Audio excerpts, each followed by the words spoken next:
If those houses were approved properly, show me the aviation review. The man who said it was standing beside my windsock at 8:17 on a cold October morning, wearing a dark federal jacket and holding a tablet, while 6 brand-new rooftops filled the horizon beyond my runway. Behind him, a government sport utility vehicle sat on the gravel access road, its tires still wet with Tennessee dew. My hangar door had barely finished rattling open when Rebecca Langford's white Range Rover swept through the gate. She parked fast, stepped out with a thick binder pressed against her navy blazer, and crossed the grass like she had been preparing for this moment all night. "We already have county approval," she said. Mark Delaney, the Federal Aviation Administration inspector who had introduced himself 5 minutes earlier, did not argue. He looked toward the houses, then down the length of my 2,400-foot grass strip. The orange windsock snapped once in the northwest breeze. Somewhere inside the hangar, cooling metal clicked beneath the cowling of my Cessna 172. The air smelled like wet grass, cold aluminum, and the faint trace of aviation fuel that had soaked into that building over decades. Rebecca opened her binder. Building permits, subdivision approval, grading authorization, utility plans. Everything was reviewed. Delaney nodded. "I am asking about the aviation review and related notifications." Rebecca stopped turning pages. That silence told me more than anything she could have said. 8 months earlier, she had stood almost exactly where Delaney was standing and called my runway a hobby field.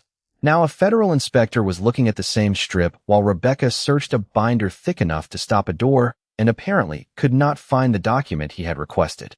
I kept my hands in my jacket pockets. I had learned months ago that Rebecca became more useful when nobody interrupted her. "This development is fully permitted," she said finally. "Mr. Cole has been creating unnecessary concern because he does not like having neighbors." Delaney looked at me. "Mr. Cole, how long has this strip been in aviation use?" "Longer than Hawthorne. Ridge has existed." I walked into the hangar and returned with a yellowed survey, an old aerial photograph, and my runway logbook. I set them on the folding work table beside Rebecca's binder. The aerial photograph showed my 38 acres when the land beyond the eastern fence was still pasture. The runway was unmistakable, a straight green strip cut through the property with the hangar at one end. No subdivision, no cul-de-sac, no rooftops. Delaney studied the photograph, then checked the date. Rebecca's jaw tightened. I could hear construction equipment somewhere beyond the houses, a diesel engine idling behind fresh fencing. "This is historical material," she said. "The community exists now." Delaney looked toward the nearest roofline again. "That is why dates matter." He asked when the first development application had been submitted. Rebecca gave him a month. He asked when the lots closest to the airstrip had been approved. She gave him another. Then he asked who had handled the aviation-related review during planning. Rebecca looked down at her binder. For the first time since I had met her, she seemed to understand that local permits were not going to answer every question in front of her. I reached over and held the old aerial photograph flat when the wind lifted one corner. 8 months of certified letters, construction photographs, planning records, surveys, and carefully unanswered insults had brought us to that table. Rebecca thought the houses had changed the argument. She thought once families moved in, my airstrip would become the problem by default. Delaney tapped the date printed beneath the photograph. "Let us start here," he said. And just like that, the question was no longer why I had an airstrip beside a neighborhood. The question was why someone had built a neighborhood beside an airstrip and acted surprised when the runway was still there. 8 months earlier, Hawthorne Ridge was nothing more than orange construction stakes, survey flags, and a wooden development sign standing beyond my eastern fence. Back then, you could still see open pasture from the hangar. My name is Ethan Cole. I was 47, and I had owned those 38 acres outside Nashville for 12 years.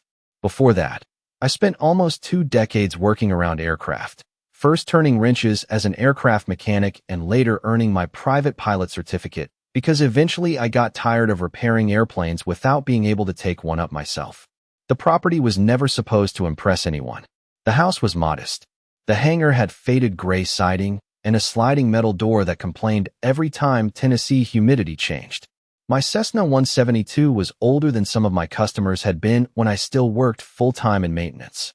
But I knew every bolt, cable, tire, and sound that airplane made. The grass strip was roughly 2,400 feet long, straight, and carefully maintained. On Saturday mornings, I walked it before breakfast with coffee in one hand, checking for soft ground, debris, or anything else that did not belong there. The windsock stood near the hangar, bright orange against the tree line. Inside my office, I kept a runway logbook beside maintenance records, property documents, and an old aerial photograph showing the strip years before anybody dreamed up Hawthorne Ridge. I had a yellowed survey too, folded along the same creases so many times that the paper felt almost like cloth.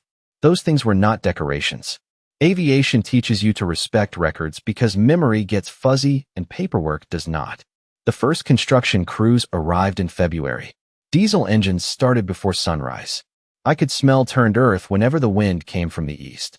Bulldozers carved streets into what had been pasture, and stacks of drainage pipe appeared beside fresh gravel. None of that bothered me. It was their land. People build houses. Towns grow. I figured I would eventually have neighbors where I used to have cows. Then one afternoon, a white Range Rover rolled through my gate. Rebecca Langford stepped out wearing a camel-colored coat over business clothes, blonde hair perfectly arranged despite the wind. She was 54, a real estate broker and, as she informed me within the first minute, president of the future Hawthorne Ridge Homeowners Association. She looked past me, toward the runway. So that is the little airfield everyone keeps mentioning. Private airstrip, I said. She watched the windsock for a moment. How often do you actually use it? Depends on weather and schedule. Early mornings? Sometimes. Her smile stayed in place, but something behind it changed. She explained that Hawthorne Ridge was being marketed as a quiet country community. Large lots, peaceful mornings, rural character without being too far from Nashville. I nodded toward the construction equipment growling beyond the fence. Sounds peaceful already. She did not laugh. Instead, she asked whether I would consider restricting flights before 9 in the morning and on weekends. I told her I always operated responsibly and tried to be considerate, but I was not agreeing to permanent restrictions because a subdivision had arrived next door. Rebecca looked down the runway again. You should think about where this area is headed, Ethan. It was the first time she used my first name. Progress changes things. Then she gave me the polished smile of somebody finishing a sales meeting. Eventually, progress wins. I watched her Range Rover disappear toward the construction entrance, gravel ticking beneath the tires. A gust of wind pulled the orange windsock straight. Beyond it, survey stakes dotted the pasture in neat rows. At the time, I thought Rebecca wanted quieter mornings for future buyers. I did not realize she was already looking at my runway as something that needed to disappear. For the next few weeks, Rebecca kept her requests polite enough to sound reasonable if you only read one at a time. The first email asked whether I could avoid departures before 8 in the morning. The second asked about weekend operations. The third suggested I provide advance notice whenever I planned to use the strip. By the fourth, she was no longer asking. Hawthorne Ridge residents, she wrote, would expect reasonable limitations on aviation activity near their homes. I read that sentence twice while sitting at the small desk inside my hangar, listening to rain tap against the metal roof. There were no Hawthorne Ridge residents yet. Most of the houses did not even have walls. I replied once. I explained that the airstrip was established private property, that I operated responsibly, and that I would continue being considerate without surrendering normal use of my land. Rebecca answered 12 minutes later. Community expectations will evolve as development continues. I printed the email and placed it in a folder. Old mechanic habit. When something starts behaving strangely, record when the noise began. By late March, the pasture beyond my fence had changed completely. Grading crews shaped streets. Concrete trucks arrived before breakfast. Wooden framing rose against the horizon like ribs. Every Saturday, another row of orange stakes seemed closer to the eastern end of my strip. One morning, I stopped halfway through my runway inspection and stared at a cluster of new markers beyond the property line. They were positioned where open ground had always given me a clear view beyond the end of the grass. I took photographs from my side of the fence, then pulled the development site plan available through county records. The nearest plan lots were closer to the runway environment than I had expected from the original presentation. That afternoon, I sent a certified letter to the developer and copied Rebecca. I did not accuse anyone of anything. I simply documented that an active private airstrip existed beside the development and recommended that they verify every aviation-related planning, notification, and safety requirement that applied before construction moved farther. Rebecca called me the next morning. "Ethan, you are making this more complicated than necessary." I was standing beside my Cessna, checking tire pressure. "I am asking you to verify paperwork. The county approved the subdivision. Then verification should be easy." Silence. Then her voice cooled. "You do understand families are going to live here."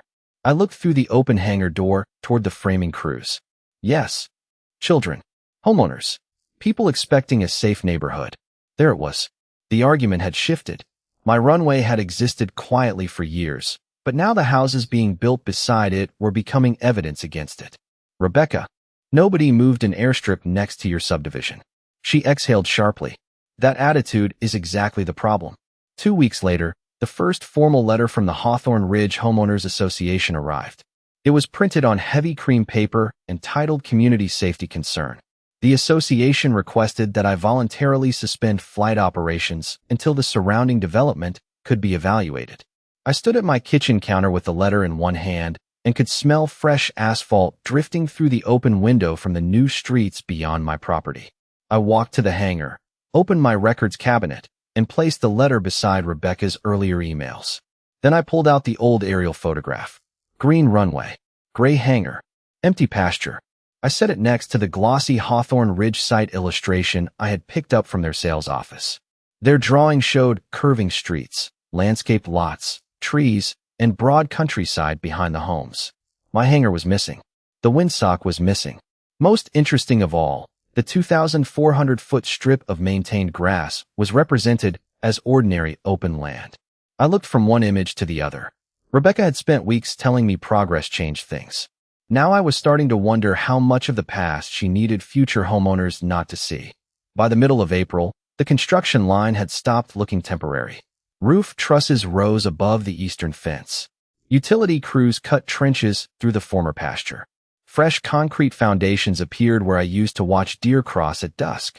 Every morning brought a new sound. Nail guns popping in the distance, backup alarms chirping, diesel engines humming before the sun cleared the trees. I kept walking my runway the same way I always had, coffee in one hand, logbook waiting back in the hangar, but now I carried my phone too. I photographed the development from fixed points on my own property, always from the same angles, always with dates attached. I wanted a record of exactly when each structure appeared. Rebecca noticed. One afternoon her Range Rover stopped outside my gate while I was photographing a row of newly framed houses. She lowered the window, documenting us again, documenting my surroundings. "You know all of this as permits. You keep telling me that." Her smile tightened. "Because you keep pretending county approval does not matter." I never said it does not matter. I slipped my phone into my pocket. I said it might not be the only thing that matters. She drove away without answering. The next morning, I went to the county planning office. The place smelled like copier toner, old carpet, and coffee that had been sitting too long. I requested the subdivision filings, site plans, meeting records, and revisions connected to the lots nearest my property. Then I went home and spread everything across the workbench beneath the fluorescent lights in my hangar. My yellowed survey went on the left, the old aerial photograph beside it, county documents in the center, Hawthorne Ridge marketing material on the right. I spent hours comparing dates, boundaries, road alignments, and revisions. I was not a land use attorney, and I was not going to pretend a mechanic's experience made me one. So I called someone whose job was knowing the difference. Her name was Laura Bennett, an aviation attorney in Nashville. I sent her copies of everything. 2 days later, she called while I was changing the oil in the Cessna. "Ethan, do not make assumptions yet," she said. "There are local, state, and federal pieces here, and they do not all work the same way. That is why I called you." Good. First, preserve every document. Second, stop debating legal conclusions with the Homeowners Association. Third, we need to establish exactly what aviation use was documented, what the developer submitted, and what notifications or reviews may have been required based on the actual project. I looked across the runway toward the new roofs. And if something is missing, then we let the correct agency tell us it is missing. That sentence changed my approach. I stopped trying to convince Rebecca of anything. When another association letter arrived demanding suspension of flight activity, I filed it. When she emailed that my continued operations created an unacceptable safety concern, I filed that too. When the developer added another foundation near the eastern side, I photographed it from my property and recorded the date. Laura requested additional records. I provided my runway logbook, historical photographs, property documents, and information about the strip's long-standing use. She began contacting the appropriate offices to determine what had been reviewed and what had not. Rebecca mistook my silence for retreat. Her next email was almost cheerful. "I am glad you appear to be reconsidering your position." I printed it without replying. Outside, the orange windsock snapped hard in a spring crosswind. I walked to the hangar door and watched another framing crew raise a wall beyond the fence. Rebecca thought the argument was ending because I had stopped talking. What she could not see was that the conversation had simply moved somewhere her homeowners association letterhead carried no special weight. By early May, Laura had turned my hangar desk into a paper command center. Certified mail receipts sat beside county records. My old aerial photographs were arranged by year. The runway logbook stayed open beneath a brass desk lamp, its pages carrying dates from long before Hawthorne Ridge had a name. Laura had also asked me to document ordinary operations, not because I needed to prove the runway existed every morning, but because a clean timeline mattered. So I recorded maintenance, mowing, inspections, and normal flights exactly as I always had. I did not add extra activity to make a point. I did not circle the new houses or do anything theatrical. The last thing I wanted was to give Rebecca an excuse to claim I was deliberately provoking future residents. Meanwhile, Hawthorne Ridge kept growing. Brick arrived. Windows went in. Landscaping crews planted young maples along streets that had been dirt 2 months earlier. The sales office opened beside a row of model homes, complete with flags, flower beds, and a polished sign promising peaceful country living. One Saturday, I stopped there and picked up a brochure. The paper was thick and glossy. Inside were photographs of porches, green lawns, walking paths, and families enjoying quiet outdoor spaces. A sight. Illustration showed the lots nearest my property. Behind them was a broad sweep of green labeled open landscape. No runway. No hangar. No windsock. I took the brochure back to Laura. She studied it without changing expression. "Keep this," she said. "Why?" "Because we are not just asking what government offices were told anymore. We may eventually need to understand what purchasers were told." That landed differently. Until then, I had viewed Rebecca as someone trying to pressure me into giving up an inconvenient land use. But if people were buying houses beside an established airstrip without clearly understanding what sat beyond their back fences, the future conflict was being built into every closing. 2 weeks later, I met the first homeowner. His name was Jason Miller. He was unloading patio furniture from a pickup when he saw me checking the eastern end of the runway. We spoke across the fence. Friendly conversation. New house. New job in Nashville. 2 kids. Then he nodded toward my hangar. "Is that your airplane?" "Yes." "How often do you fly?" I gave him the same answer I had given Rebecca months earlier. "Depends on weather and schedule." Jason frowned. Not angrily, just confused. The sales agent said this was mostly in used farmland. I felt the spring wind move across the grass. "Did they mention the private airstrip?" He looked at the 2,400-foot strip directly behind me. "Not really." That evening, I wrote down the conversation while it was fresh, then emailed Laura. Her reply came the next morning. "Do not interview residents. Do not speculate. Let the documents lead." So I did. Rebecca continued sending letters. One claimed increasing occupancy made flight operations more concerning. Another asked me to sign a voluntary suspension agreement while the association considered permanent restrictions. I saved both. Then Laura called on a Tuesday afternoon. I was inside the hangar wiping oil from my hands when my phone rang. "Ethan, we have enough inconsistencies to request formal clarification and review from the appropriate aviation authorities." I looked through the open door. Another moving truck was turning into Hawthorne Ridge. "What happens now?" "We submit the records. Then we wait." I glanced at Rebecca's latest letter sitting beside the glossy brochure. "She thinks waiting means she is winning." Laura paused. "Good. Let her keep writing." Over the next several weeks, the file grew thicker while my replies grew shorter. Received. "Thank you. Please direct further legal correspondence to counsel." That was all Rebecca got from me. Then, in late September, Laura forwarded a notice confirming that an on-site review had been scheduled for October. I printed the page and laid it beside the old aerial photograph. Outside, the windsock hung nearly still in the evening air. Beyond it, 6 finished rooftops now stood where empty pasture had been 8 months earlier. Rebecca had spent all summer building houses and paperwork around my runway. In October, somebody outside Hawthorne Ridge was finally coming to read the paperwork. October arrived with cold mornings and the smell of dry leaves collecting along the hangar wall.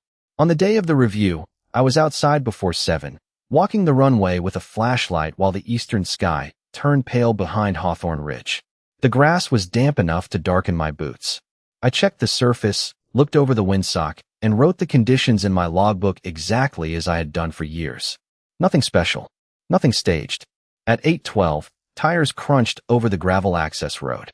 A dark government sport utility vehicle rolled through the gate and stopped near the windsock. Mark Delaney stepped out carrying a tablet and a slim document case. He introduced himself, confirmed my identity, then spent several minutes simply looking around. Runway, hangar, property boundaries, new houses. He asked when I had acquired the land, how long the strip had been used, and what records I maintained. I answered each question and handed him copies Laura had prepared. At 8:17, Rebecca's white Range Rover appeared. She parked beside the gravel and walked toward us with a thick binder held against her navy blazer. "We already have county approval," she said before Delaney had finished greeting her. He looked toward the 6 rooftops beyond the eastern fence. "If those houses were approved properly, show me the aviation review." Rebecca opened the binder.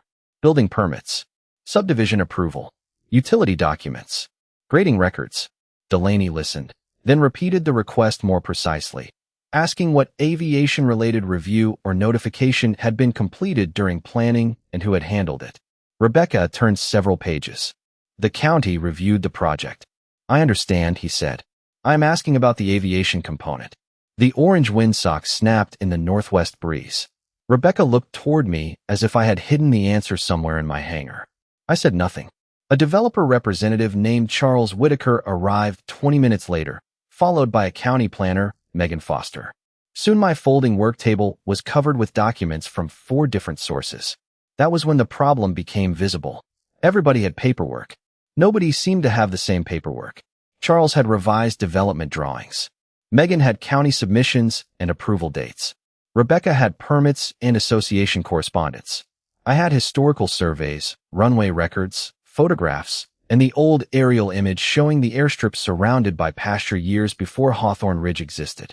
Delaney lined up the dates. "When was this revision submitted?" he asked Charles. Charles gave him a date in June. "And these lots?" "Approved earlier." Delaney turned to Megan. "Was the existing aviation use identified during that review?" She studied her file. "I need to check the archived submission." Rebecca stepped forward. "Whatever was on this land years ago, we have occupied homes now. That changes the safety situation." Delaney looked at her for a long second. "It may change what needs to be evaluated. It does not change the timeline." I felt the wind lift one corner of the aerial photograph and placed my palm over it. That single photograph had waited quietly in my records cabinet for years. Now every person at the table was looking at it. Delaney asked Charles what information buyers had received regarding neighboring aviation activity. Charles hesitated. Rebecca answered for him. "That is a sales matter, not an aviation matter." Megan looked up from her folder. "It may also be a planning matter." Rebecca stopped talking. For months, she had treated every question as something she could answer with the words county approved. Now the county planner was requesting archived files, the developer was checking revisions, and Delaney was documenting dates beside an airstrip that clearly predated all of them. Nobody shut down the neighborhood. Nobody issued some dramatic order on the grass. Real reviews do not work that way. They create questions, preserve records, and force people to explain what happened in the correct sequence. Before leaving, Delaney photographed the runway environment and the nearest development, then told everyone that additional documentation would be requested. Rebecca closed her binder harder than necessary. I watched her walk back toward the Range Rover. 8 months earlier, she had told me progress eventually wins. That morning, progress had finally met something it could not sell around: a timeline. The first sign that the review had changed something came 3 days later, and it was not a letter from Washington. It was a moving truck parked outside Jason Miller's house and 3 homeowners standing beside his driveway with folders in their hands. Jason called me over when he saw me checking the eastern fence. "Ethan, did anyone tell you what is happening?" I shook my head. He held up a glossy Hawthorne Ridge brochure identical to the one in my file. People are comparing what they were told before closing. The October wind pushed dry leaves across the new asphalt. Jason opened the brochure to the site illustration. Open landscape, trees, walking paths, no hangar, no windsock, no airstrip. "My wife and I were told there was undeveloped acreage behind us," he said. "Nobody said there was an active runway." A woman named Caroline Price stepped closer with her purchase documents tucked beneath one arm. "Same thing here." I kept my answer simple. "You should talk to your own attorney or closing professional. I cannot tell you what your documents mean." Laura had been very clear about that. Do not recruit residents. Do not speculate. Let them ask their own questions. They did. By Monday, the Hawthorne Ridge community message board was full of requests for records. Homeowners wanted the original development plans, later revisions, disclosure materials, meeting minutes, and every communication concerning my property. Rebecca responded with a community email describing the aviation issue as an unexpected conflict caused by neighboring land use. That phrase lasted less than a day. Jason posted a photograph he had taken from his backyard. My windsock was visible above the fence. Then Caroline found a county aerial image dated years before construction. The runway sat in plain sight. Rebecca sent another message asking residents not to circulate incomplete information while professionals reviewed the matter. I printed that one too. A week later, Hawthorne Ridge scheduled an emergency association meeting. Laura advised me to attend, but say little unless asked a direct factual question. The clubhouse smelled like new carpet, cinnamon air freshener, and coffee. Every chair was filled. Rebecca sat at the front beside 2 board members and Charles Whitaker from the development company. Her navy blazer was perfect. Her expression was not. Jason spoke first. "When did the developer learn there was an active private airstrip next door?" Charles adjusted his glasses. The neighboring parcel was visible in planning materials. "That was not my question." Caroline held up the glossy site illustration. "Why does this show open landscape?" Rebecca leaned toward the microphone. "Marketing illustrations are conceptual." A man in the second row raised his closing packet. "Then where was the actual aviation activity disclosed?" The room went quiet. Rebecca looked toward Charles. Charles looked toward the association attorney. Nobody looked at me. For the first time, I was not the argument. I was simply the guy whose runway had been sitting in the same place for years. Then Rebecca tried the line she had used on me all summer. "The important issue now is community safety. Mr. Cole continues operating an airstrip beside occupied homes." Jason turned toward her. "He did not move the runway next to us. You moved us next to the runway." Nobody cheered. They did not need to. The sentence landed harder in the silence than any shouting could have. One board member, Thomas Reed, opened a folder and asked whether the association had ever voted to demand that I suspend operations. Rebecca said the board had acted within its responsibility to protect residents. Thomas looked down at the minutes. "I cannot find that vote." Another silence. The association attorney finally spoke. He recommended preserving all correspondence, suspending further demands against me, and commissioning an independent review of what the association, developer, and buyers had been told. Rebecca stared at the table. Her own homeowners were no longer asking how to stop my airplane. They were asking who had sold them a version of the neighborhood that left out 2,400 feet of grass. The independent review lasted just over 3 weeks, and during that time Hawthorne Ridge became quieter than I had ever seen it. Rebecca stopped sending me letters. The association stopped asking me to suspend operations. Even the construction crews near the eastern side seemed less constant, though I knew better than to confuse silence with resolution. Laura kept me focused on facts. Every few days another request arrived for a document, a date, or a copy of something already sitting in my files. I answered through her. The Federal Aviation Administration review continued on its own track, while the county planning staff reopened archived submissions connected to the development. The association attorney reviewed board records. The developers' council examined revisions and sales materials. Nobody produced one dramatic piece of paper that explained everything. Instead, The picture formed slowly, one document at a time. The airstrip had been visible in historical aerial photographs and property records long before Hawthorne Ridge was planned. Some development materials acknowledged neighboring open acreage without clearly presenting the active aviation used to buyers. Certain planning records raised questions that required additional review, and the association had no documented board vote authorizing Rebecca's repeated demands that I suspend normal operations. That last part mattered inside Hawthorne Ridge. Residents could tolerate a complicated planning dispute. They were much less forgiving when they learned their president had been sending official-looking demands without a clear vote behind them. Thomas Reed called a second association meeting in November. I attended with Laura and sat near the back. Rebecca arrived 5 minutes before the meeting started. No thick binder this time. Just a slim folder and a paper cup of coffee. The room smelled like wet coats and fresh printer paper. Thomas opened by announcing that the board had agreed to separate itself from Rebecca's prior correspondence with me and suspend any aviation-related enforcement position until professional reviews were complete. Then the association attorney summarized the internal findings. Rebecca interrupted once. I acted because residents needed protection. Caroline Price answered from the second row. We needed information. Rebecca looked toward her. Caroline held up the same glossy brochure. That is what we needed before we bought. Jason followed with his closing documents. Another homeowner had emails from a sales representative describing the rear acreage as quiet open land. Charles Whitaker sat along the wall taking notes, his face unreadable. The meeting shifted away from me completely.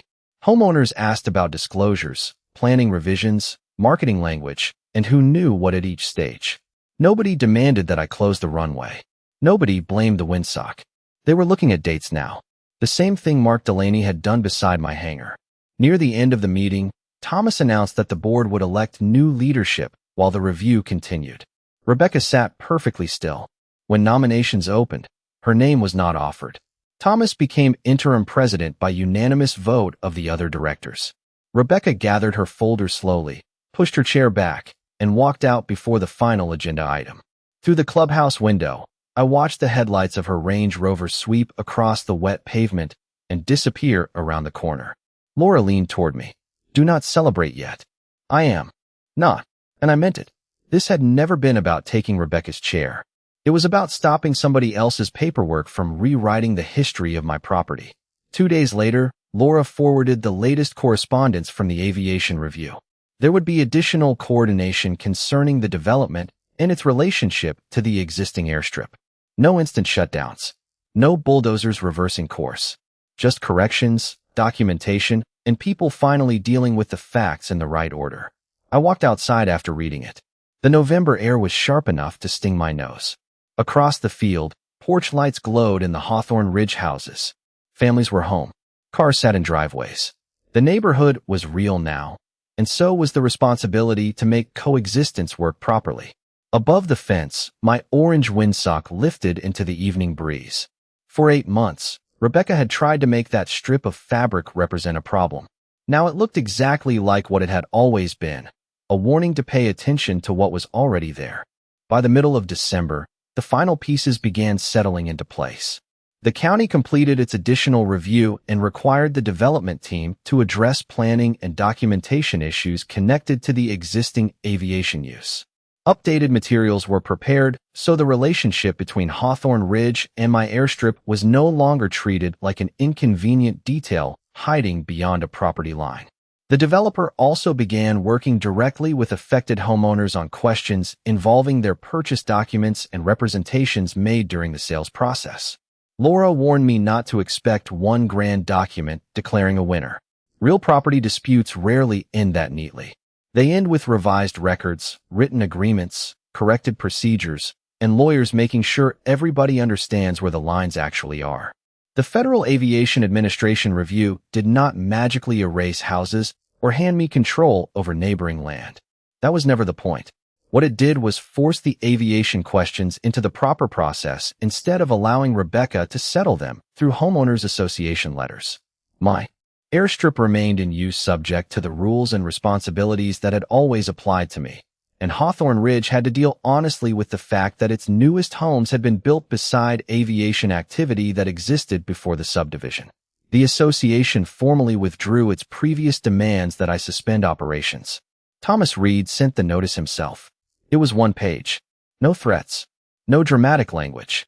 Just a clear statement that future concerns would be handled through appropriate channels. I filed it beside Rebecca's first letter. The difference between those 2 pages told the entire story. Rebecca resigned from the board before Christmas. I saw her Range Rover occasionally after that, but she never came through my gate again.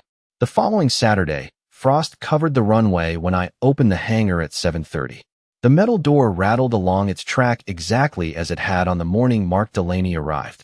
Cold air rolled inside, carrying the smell of damp grass and winter leaves. I switched on the hangar lights and ran my hand along the Cessna's cowling before beginning the same inspection I had performed hundreds of times. Fuel, oil, tires, control surfaces. Nothing about the routine felt victorious.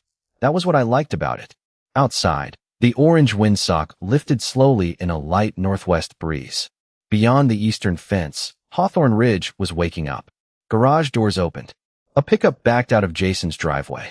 Somebody carried a trash can toward the curb. Caroline was hanging a holiday wreath on her front door. Those people had never been my enemies. Most of them had simply bought homes based on information they trusted. Jason saw me near the hangar and raised a hand. I waved back. Then I walked the length of the grass strip. 2,400 feet. Same ground. Same direction. Same tree line at the far end. The only difference was the row of rooftops beyond the boundary and the fact that nobody could honestly pretend anymore that the runway had appeared after them. When I returned to the hangar, I passed the old aerial photograph hanging beside my desk. Empty pasture surrounded the strip in that picture. I thought about Rebecca standing beside that same runway 8 months earlier, telling me progress eventually wins. She had been right about one thing. Progress does win. Houses get built. Communities grow. Maps change. New neighbors arrive. But progress does not get to erase yesterday, just because yesterday complicates the sales brochure. I stepped outside and watched the windsock pull straight in the cold morning air. Rebecca had tried to make my airstrip disappear beneath enough houses, letters, and official-looking paperwork. In the end, the one thing she could never build around was the record. Progress eventually wins, all right. She just never understood that progress still has to read the paperwork.